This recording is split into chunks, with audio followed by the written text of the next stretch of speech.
Au verset 35, et le déposait aux pieds des apôtres. Et l'on faisait la distribution à chacun selon qu'il en avait besoin. Amen. C'est-à-dire, je vends mon champ de manioc, je viens au pied des apôtres, je dépose les 2 millions. Si j'ai vendu ça à 2 millions, et tu prends tout l'argent, tu viens pour déposer au pied des apôtres. Et ceux qui sont venus, qui sont là, qui n'ont rien à manger, qui ont une activité peut-être, chacun selon son besoin. Si le besoin de Jean-Marie pour créer son entreprise est 400 000, on lui remet les 400 000. Si l'instant n'a pas un besoin de création d'activité, si c'est pour nourriture, on lui remet l'argent de sa nourriture. Quand on va lui remettre les 400 000, il va faire quoi? Il va monter son entreprise. Quand on va remettre pour Charlie 1 million, il va monter son entreprise. On va remettre pour Christian 2 millions, il va monter son entreprise. Ceux qui avaient les champs, ils vendaient. Voilà comment ils ont commencé à annuler la pauvreté au milieu d'eux. Donc, le fait de venir sacrifier, c'est l'adoration. C'est ça le vrai sens de l'église. Une église qui n'est pas capable de sacrifier, une église qui n'est pas capable de reconnaître l'autel sacrificiel de Jésus-Christ à la croix et qui n'est pas capable d'aller au sacrifice, il n'y a pas d'amour pour les gens qui sont au dehors. Amen. Ils vont venir au milieu de nous, ils vont repartir. Ils vont venir au milieu de nous, ils vont repartir. Et les uns les autres, le besoin qu'ils avaient, ils vont commencer, chacun doit commencer à monter son entreprise. Peut-être qu'il va aller créer aussi son champ de manioc. Ah, donc il a vendu son champ de manioc. D'accord, moi j'ai besoin de 400 000. Je vais créer mon champ de manioc. Il crée 2, 3, 4 champs de manioc. Et il vend.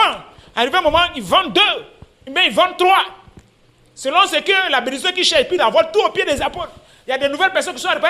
Chaque fois, comme l'amour de Dieu se manifestait au milieu d'eux là, le Seigneur augmentait seulement. Le Seigneur envoyait seulement. Le Seigneur envoyait. On dit le Seigneur, on va lire ça. Le Seigneur ajoutait. Pourquoi? À cause de l'amour, à cause de la présence de Dieu qui était au milieu d'eux. Arrivé un moment, ils ont éradiqué la pauvreté. Il n'y avait pas seulement ceux qui avaient des champs. Il y avait des gens qui font de l'immobilier. On dit des champs ou des maisons. Ils vendaient des champs ou des maisons. Le frère Yao, il a une entreprise immobilière. Il a plein de maisons. Il vend toute une cité. Puis il vient déposer le prix au pied de l'apôtre. Il dit, il faut aider. Comme il y a un comité d'aide, voilà ce que je dépose. On prie pour lui. Quand il quitte là, ce qu'il a vendu là, il a encore 10 000, il a encore des milliers de cités. Dieu le bénit. Et ce qu'il a donné va servir de bénédiction pour des frères. Le service qui est au milieu de nous va analyser les projets des frères. Toi, tu as besoin de combien? J'ai besoin de 2 millions. On l'aide. Il crée son entreprise. C'est ça l'église. Si ça n'existe pas dans l'église, ce n'est pas une église. Fermez nos églises. Amen. Non, si ça là, ça n'existe pas dans nos églises, fermez les églises. Parce que Jésus n'a pas monté le modèle du sacrifice à la croix pour que nous nous fassions voir dans le monde pour dire que non, moi je suis bien. Je nage dans les 2 avions. Je roule je m'envole en 2 avions. Non. Moi, je suis toujours dans les 2 avions. C'est pas ça.